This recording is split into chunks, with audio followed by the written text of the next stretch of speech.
Hello സുഹൃത്തുക്കളെ, ഇന്ന് നമ്മളിവിടെ തയ്യാർ ചെയ്യാൻ പോകുന്നത് കണ്ണൂരിൽ മാത്രം കണ്ടുവരുന്നൊരു ഐറ്റമുണ്ട്, അവിലിസ്തേരി എന്ന് പറയുന്ന സാധനം. എന്നാൽ പിന്നെ ഈ അതുണ്ടാക്കുന്നത് നമുക്കൊന്ന് കാണാം. നമുക്ക് വീട്ടിൽ നിന്ന് തന്നെ ഉണ്ടാക്കാം. നല്ല ടേസ്റ്റുള്ള സാധനമാണ്. വിരുന്നാറൊക്കെ വന്നാൽ സാധാ പഴവും അവിലിട്ട് കുഴച്ച് കൊടുക്കുന്നതിനെക്കാട്ടി മാറിയിട്ട് ഈ ലെവലിലൊന്നും ഉണ്ടാക്കിയിട്ട് എല്ലാവരും ഒന്ന് ട്രൈ ചെയ്ത് നോക്ക്. നമുക്കതിൻ്റെ എന്തൊക്കെ വേണം, എങ്ങനെയൊക്കെ ഉണ്ടാക്കാമെന്ന് നമുക്ക് കണ്ടിട്ട് വരാം.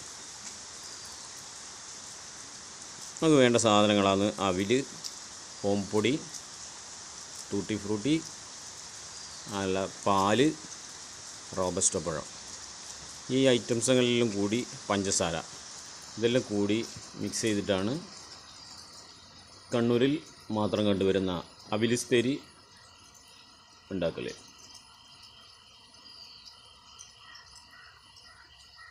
എന്നാൽ പിന്നെ അതൊരു പാത്രത്തിലേക്ക് നമുക്ക് ആവശ്യത്തിന് അവില് ഇടുക. ഇത് വെള്ളവിൽ വേണമെങ്കിൽ എടുക്കുക, ഇങ്ങനെ ചുവപ്പ് അവിലില്ലേ അതും എടുക്കുക. ഏത് അവിലില്ല അത് നമുക്ക് എടുക്കാം. പിന്നെ അതിലേക്ക് പഞ്ചസാര, ആവശ്യത്തിന് പഞ്ചസാര. നിങ്ങൾക്ക് മധുരം കൂടുതൽ വേണ്ടവരാണെങ്കിൽ നല്ലോണം പഞ്ചസാര ചേർക്കുക. പഞ്ചസാരയും ചേർത്ത് പിന്നെ നമ്മളെ ഓമപ്പൊടി, ഈ പാനിപ്പൂരിയിലെല്ലാം അവർ മിച്ചർ മേലിട്ട് തരുന്ന സാധനം ഉണ്ടല്ലോ, ഓമപ്പൊടി. സാധാ മിക്സർ ഇട്ടിട്ട് വേണം ചെയ്യുക. ഇത് കിട്ടിയിട്ടില്ലെങ്കിൽ അങ്ങനെ ഹോം പൊടി ഇടുക.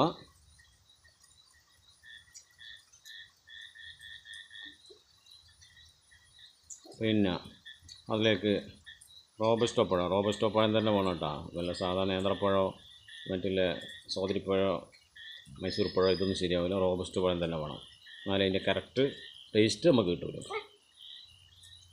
പിന്നെ റോബസ്റ്റോ പഴം കൂടി അതിലേക്ക് കട്ട് ചെയ്തിട്ട് പിന്നെ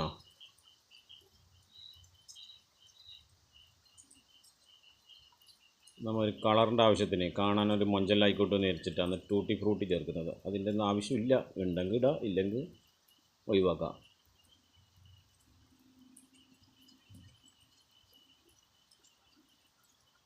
എന്ത് വേണമെങ്കിൽ ഇടാം. നിങ്ങൾക്ക് ബദാം ചെറുങ്ങനെ പീസ് ആക്കിയിട്ട് ഇടാം, അണ്ടിപ്പരിപ്പിടാം.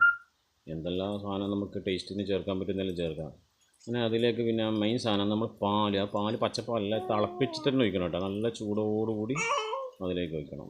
ഞാൻ ചൂട് പാലൊഴിക്കുമ്പോഴത്തേക്ക് തന്നെ ഏകദേശം എല്ലാം കൂടി സെറ്റാവുമായിരുന്നു.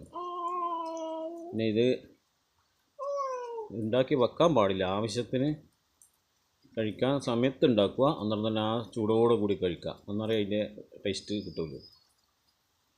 അങ്ങനെ ഇതെല്ലാം കൂടി നല്ലോണം മിക്സാക്കി എടുക്കുക. ഇത് ചെറിയൊരു ഇതിൽ നിങ്ങൾക്ക് കാണിക്കാൻ വേണ്ടി നമ്മൾ ചെയ്തതാണ്. കുറേ കൂടുതലാക്കിയാൽ അന്നേരം തന്നെ കഴിച്ചു തീർക്കണം. അത് ഒരു പെട്ടെന്ന് വീട്ടിലൊരു വിരുന്നാറെല്ലാം വരുമ്പോൾ ഒരു വെറൈറ്റി ഡിഷ് എന്ന ലെവലിൽ അത് നമുക്ക് കൊടുക്കാം. കണ്ണൂരിൽ ഏകദേശം ഒരു 40 വർഷത്തിന് മേലെ ഒരു കടയിൽ ഇത് മാത്രം കൊടുക്കുന്നുണ്ടെന്നാണ് അറിയാൻ കഴിഞ്ഞത്. അങ്ങനെ നമ്മൾ അവിലിസ്തേരി റെഡി ആയിട്ടുണ്ട്. ഇതങ്ങനെ എല്ലാം കൂടി കോരി ഒരു സ്പൂണിലങ്ങ് കഴിച്ചാൽ നല്ല ടേസ്റ്റ് ആയിട്ടാണ്. നമ്മൾ ഉണ്ടാക്കുമ്പോൾ ഇത്രയൊന്നും കണക്ക് കൂട്ടിയിട്ടാണ്. എല്ലാവരും വീട്ടിൽ ഉണ്ടാക്കിയിട്ട് അഭിപ്രായം അറിയിക്കൂ.